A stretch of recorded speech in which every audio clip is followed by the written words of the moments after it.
ومن آياته أن خلق لكم من أنفسكم أزواجا لتسكنوا إليها ومن آياته أن خلق لكم من أنفسكم أزواجا لتسكنوا إليها. Tidak ada orang yang baik yang tidak punya masa lalu, dan tidak ada orang jahat yang tidak punya masa depan. Setiap orang memiliki kesempatan yang sama untuk berubah menjadi lebih baik. Bagaimanapun masa lalu dahulunya, sekelam apapun lingkungan dahulunya, dan seburuk apapun perangainya di masa lampau, berilah kesempatan kepada seseorang untuk berubah menjadi baik. Surga itu bukan milik anak pondok pesantren. Surga itu milik umat Nabi Muhammad SAW. Karena seseorang yang hampir membunuh Rasul pun kini terbaring di sebelah makam beliau, yaitu Umar bin Khattab. Jangan melihat seseorang dari masa lalunya.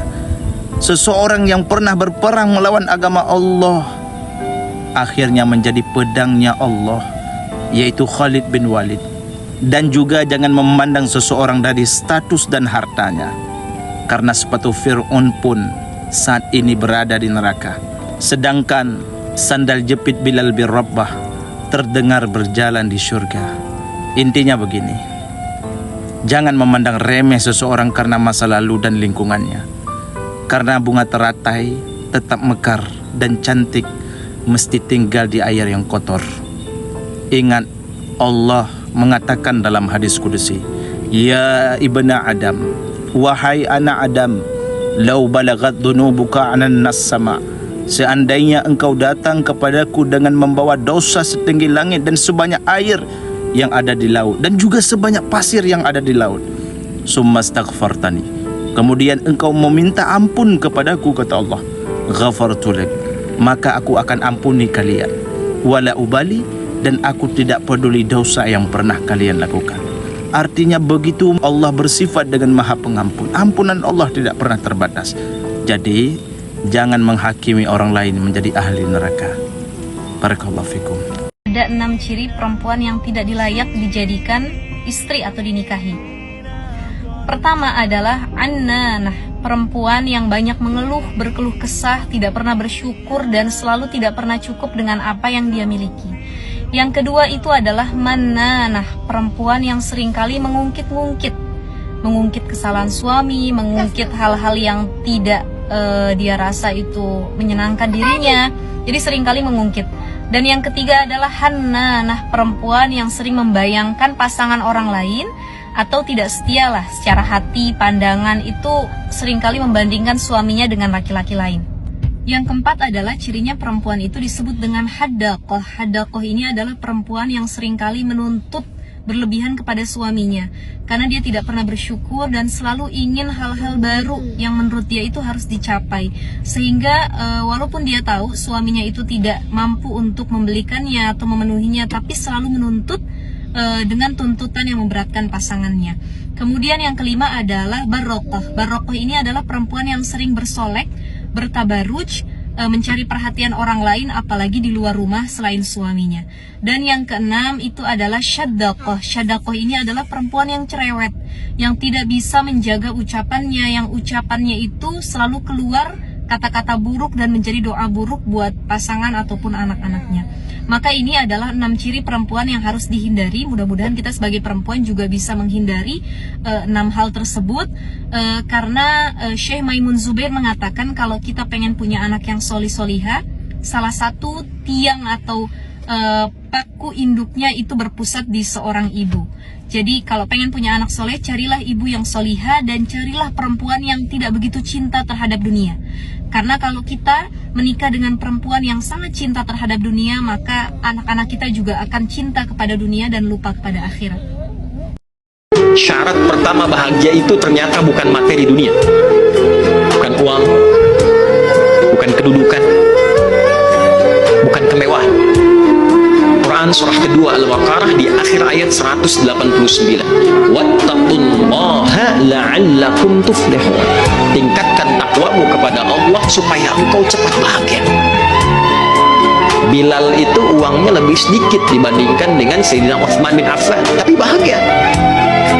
Bayangkan Bilal cuma azan, tiap hari azan, Allahu Akbar, tapi hidupnya bahagia. Ditawari sepeninggal Nabi menjadi hakim agung, hartanya banyak, uangnya banyak, rumahnya megah, hidupnya mewah. Bilal kemudian pergi bersembunyi supaya tidak menjadi hakim agung, bersembunyi untuk mempertahankan sanad azannya dari Nabi SAW. Jadi ternyata kemewahan itu belum tentu mendatangkan kebahagiaan, tapi ketakwaan sudah pasti menjamin kebahagiaan, pasti bisa kita raih. Kak Ustadz Abdul Somad ditanya siapa pembuat sholat sunat tarawih sehingga dilakukan setiap Ramadan. Siapa yang membuat tarawih? Umar bin Khattab. Siapa imam yang diangkat? Ubay bin Ka'ab. Nabi tarawih 3 malam. Satu malam Nabi datang tarawih, jamaah ramai. Malam kedua, jamaah ramai. Malam ketiga, jamaah ramai. Nabi tak datang. Besok pagi jamaah bertanya, Nabi, malam tadi kami ramai, kenapa Nabi tak datang? Kata Nabi, khasyitu an tufradu alaikum. Aku takut kalau dibuat tiap malam tarawih kau jadi wajib. Tapi jangan gara-gara kau esok tak sembahyang tarawih. Tanya, kenapa kalian tak tarawih? Nabi cuma 3 malam. Pada masa Umar bin Khattab, diangkatlah imamnya namanya Ubay bin Ka'ab, dibuat satu malam 23 rakaat, dan yang menjadi imam orang paling bagus hafalannya, paling hebat suaranya, Ubay bin Ka'ab. Witir 3, 23 rakaat. Pada masa Umar bin Abdul Aziz, 36 rakaat, tambah witir 3, 39 rakaat. Dalam kitab Sunan Tirmidzi 41 rakaat. Di Son'a 100 rakaat. Di Maroko saya mengalami sendiri, menengok dengan mata kepala di Maroko, malam 27 Ramadan tidak hitung rakaat, dari Isya sampai subuh tarawih non-stop. Tapi imam ganti-ganti. Kalau dia meninggal. Kenapa disebut dengan tarawih? Tarawih artinya istirahat. 1 kali istirahat tarwihah, 2 kali istirahat tarwihatani, 3 kali istirahat tarawih. Tarwihah, tarwihah, tarwihah, tarawih. Kenapa duduk istirahat? Duduk istirahat karena ayatnya panjang. Setelah ayat panjang kaki kesemutan, duduk istirahat.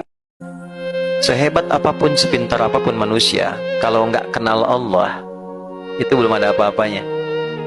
Jadi kepintaran tertinggi itu ketika mengenal Allah. Anda boleh kuliah, boleh sekolah, boleh sepintar apapun, hafal apapun, tapi kalau nggak kenal Allah, itu belum masuk standar pengetahuan yang diabsahkan oleh Al-Quran.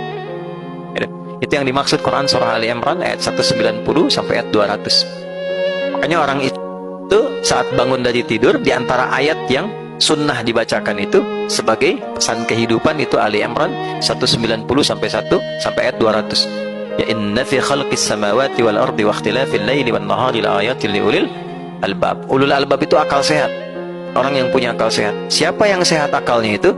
Alladzina yadhkurunallaha qiyaman wa qu'udan wa 'ala junubihim wa yatafakkaruna fi khalqis samawati wal ardi. Ya, akal sehat itu akal yang sering dipakai riset. Silahkan kata Allah, riset di langit, di bumi, peluang yang bisa dikaji, dipelajari supaya akal terasah. Tapi ujungnya apa? Rabbana ma khalaqta hadza batila. Ujungnya kenal Allah. Jadi kalau pintar-pintar nggak kenal Allah, berarti ada yang salah. Intinya jadi orang baik itu pasti tenang. Kalau nggak percaya silakan. Jadi orang baik itu pasti tenang dan cenderung mudah menerima dan mengatasi berbagai persoalan kehidupan. Jadi apapun saya, Anda, kita, silakan. Mau jadi pejabat, boleh. Mau jadi pengusaha, bagus. Mau jadi ulama, silahkan. Jadi atlet, silahkan. Jadi apapun yang Allah titipkan kepada kita, prinsipnya jadi orang baik. Minimal kebaikan itu akan memberikan ketenangan pada diri kita. Dan ketenangan itu yang mahal. Nah, orang baik itu cenderung tenang. Jadi kalau ingin tenang, jadi orang baik. Apapun yang Allah titipkan kepada kita, nanti pulangnya pun tenang karena baik. Ya, pulangnya pun tenang karena apa? Baik. Makanya panggilan jiwanya jiwa yang tenang. Ya ayyatuhan nafsul mutmainnah. Hei jiwa yang tenang. Pertanyaannya, apakah setiap yang dipanggil itu tenang? Jangan-jangan sekarang sedang merasa tidak tenang kan? Halo? Siap gak kalau dipanggil malam ini? Oh, sedang gak tenang. Ini artinya masih butuh amalan ya. Kata Nabi kan jangan berbicara kecuali baik. Sekiranya menyakiti orang, tahan. Sekiranya tidak bermanfaat, jangan katakan. Ya, man kana yu'minu billahi wal yawmil akhir falyaqul khairan au liyasmut. Kalau merasa beriman kepada Allah dan dihisab di hari akhir, maka jaga lisanmu. Katakan yang baik, tak mampu berkata baik, diam. Pandang yang baik, tak mampu memandang yang baik, palingkan pandangan. Dengar yang baik, tak mampu mendengar yang baik, palingkan pendengaran. Itulah muslim yang sejati. Berusaha menata aktivitas ini ya dengan bingkai ridha Allah. Bagaimana supaya saya memandang Allah ridha dengan pandangan saya? Bagaimana supaya saya berbicara Allah senang dengan pembicaraan saya? Kalau ditimbang kepintaran semua manusia di bumi dengan seorang Sayyidah Aisyah, itu masih unggul pintarnya Sayyidah Aisyah dengan semua kepintaran perempuan di bumi. Bisa saya gambarkan Bu ya. Sayyidah Aisyah itu saking kuat ingatannya, itu bisa mengingat dan menyampaikan kembali semua peristiwa runtut dari awal sampai akhirnya. Dan dahsyatnya bukan hanya saat beliau ada di masanya. Jadi setelah dewasa pun itu bisa cerita masa kecilnya runtut dari kejadian-kejadian. Termasuk semua ayat yang turun di era itu kepada Nabi, itu bisa direkam sempurna. Jadi tahu kapan turunnya, dalam kejadian apa, seperti apa gambarannya Sayyidah Aisyah. Ya. Dan itu dihasilkan bukan hasil dari biasa saja, ditemukan seperti itu adanya, bukan. Tapi dari pendidikan keluarga. Jadi kalau kita belajar biografi Sayyidah Aisyah dan kita ingin ikuti, kalau ibu ingin mencetak anaknya pintar, dengan kepintaran yang tinggi dan dimuliakan bahkan oleh Allah, apalagi sama-sama perempuan, maka kita sudah punya referensinya. Ya, jadi sudah Bu, namanya Wonder Woman, Catwoman itu fiktif semua. Kita sudah punya idol yang memang nyata sifatnya, sudah nyata. Jangan pernah kau ceritakan tentang urusan rumah tanggamu, kekurangan pasanganmu, sekalipun kata Nabi kepada kedua orang tuamu, fa innahu haram, maka itu haram kata Nabi.